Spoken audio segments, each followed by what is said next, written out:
Hi, I am Jim. I am Tom. Today we have breaking news report that Hurricane Jeff has just hit the Springford Area School District. Now going to our head reporter, Gary. Yeah, hey there, Tom and Jim.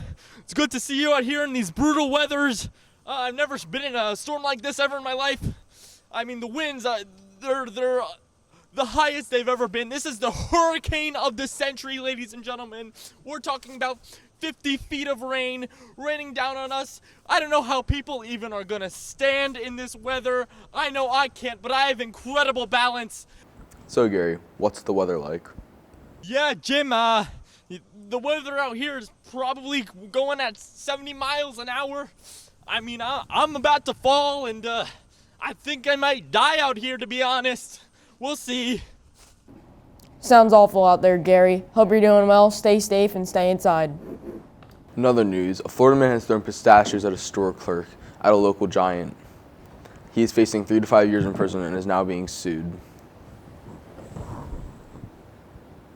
Looks like Gary has some more news, so let's go back to him. Oh, guys, I don't think I'm gonna make it. Oh, God. Oh, God. Did you see that? I think a branch just hit me. Tell my wife and kids I love them. Gary, your wife left you 2 years ago. Shut up, Jim.